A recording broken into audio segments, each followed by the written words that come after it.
واش مشروع تربية الأرانب مشروع فاشل ولا مشروع مربح؟ هذه رسالة بالنسبة للناس اللي كيقول لك مشروع تربية الأرانب مشروع فاشل. غادي نوريكم الخلفة ديال هاد الشهر هذا، وانتوما غادي تحكموا يعني براسكم. عطيونا الرأي ديالكم، واش مشروع تربية الأرانب مشروع فاشل ولا مشروع رابح؟ هذه هي الخلفة ديال هاد الشهر هذا. هذا راه فيطام 8. هادو تما قرابين يتفضموا، باقين مع الأم ديالهم.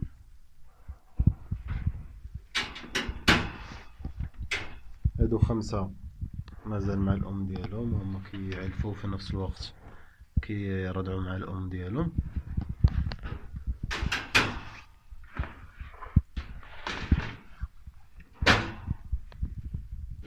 هادو تما نفس الشيء، تقريبا نفس التقادة.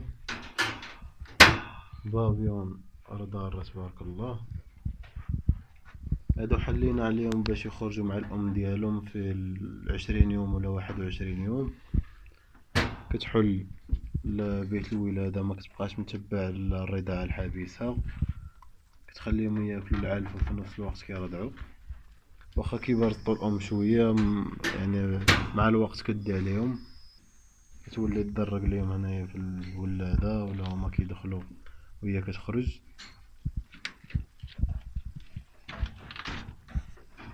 نفس التقادة مع هادو، تما راه كيخرجوا ويدخلوا، بيت الولادة مفتوح. كيما شفتوا هادي الخلفة ديال هاد الشهر. وملي دخلت دابا لقيت الأرنبة البلجيكي تاهي والدة تبارك الله، والدة 10.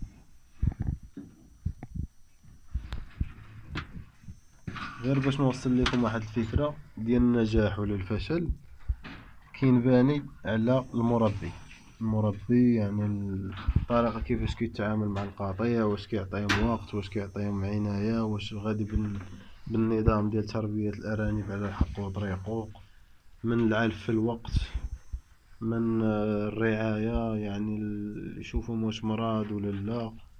إلا كانت شي مرض يحاول أول حاجة يدير الوقاية، ولا كان شي مرض قدر الله وكان شي مرض كيتدخل يعني في وقت سريع. وكما كتشوفوا راه هي الخلفة تبارك الله. كاين الفطام، كاين فطام مازال مع الأم ديالهم. دابا السؤال كيبقى لكم، واش مشروع تربية الأرانب بعد ما هادشي اللي شفتو واش فاشل ولا ناجح؟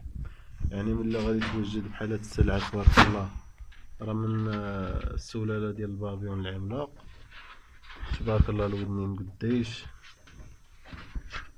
توجد تبارك الله بحال هاد السلعة.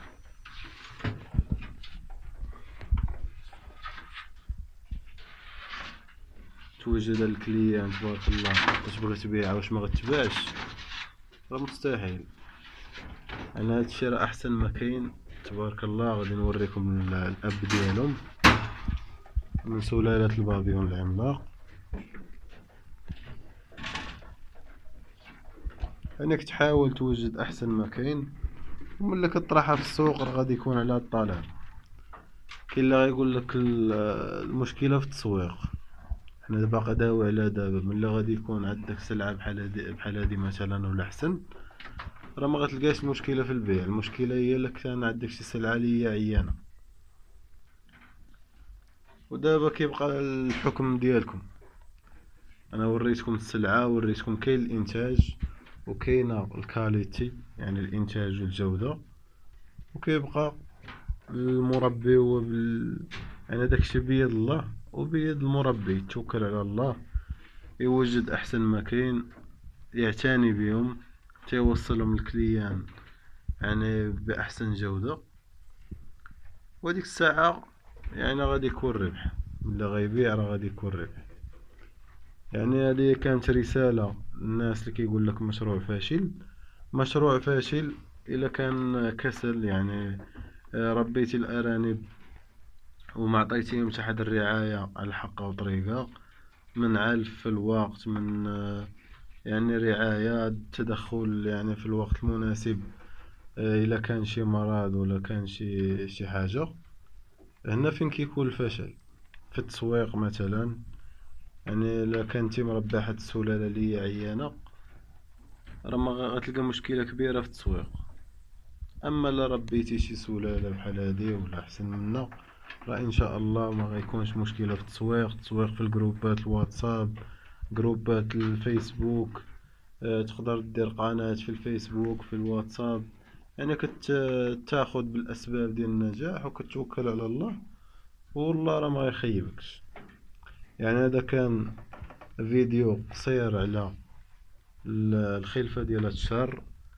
الطريقة ولا الطريقة ديال النجاح. يعني دوينا على مشروع تربية الأرانب واش فاشل ولا ناجح، ودوينا على النجاح كيفاش كيكون، والفشل راه باين.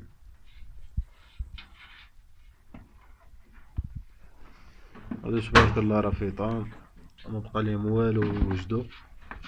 بقى ليهم تقريبا شي شهر، دابا عندهم شهر، راه فيهم كيلو. نعطيكم مثلا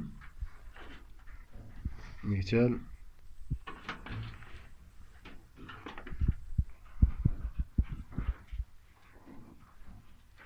شهر فيهم كيلو، شهرين راه غيديروا ان شاء الله 2 كيلو تقريبا، وغيكون البيع. واللي بغى شي حاجه مرحبا.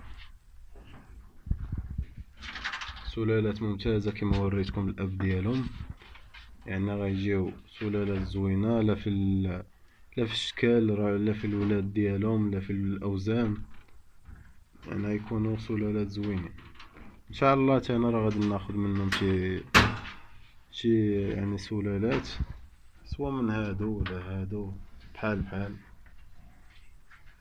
انا راه كاينين تقريبا شي 5 الاناث و3 الذكور. انا تقريبا تاني كاين شي 5 الاناث وجوج ذكورة ولا ذكر واحد. يعني كاين اصناف وانواع واشكال، اللي بغى شي حاجه مرحبا.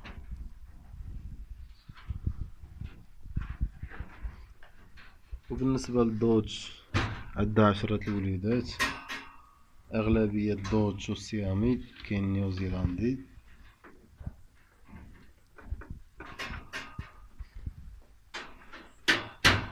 شانشيلا. كاين شانشيلا راه معاها،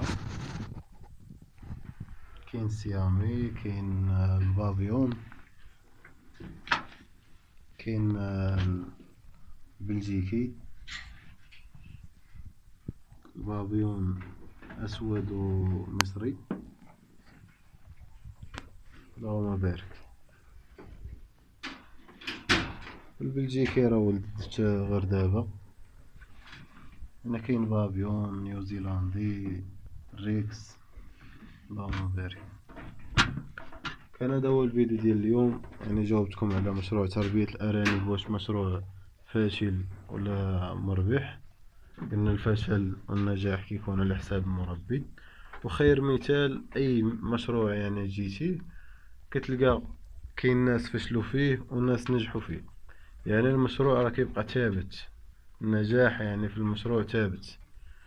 شنو هو اللي كيتغير؟ هو المربي ولا داك اللي غادي يدير المشروع، هو اللي كيفشل ولا كينجح. يعني اللي خاض بالاسباب ديال النجاح راه غادي ينجح، واللي ما حالفوش الحظ راه كيفشل، وكتبقى ديال التجربه ديالو شخصيه. يعني ما يمكنش يعمم على باقي الناس.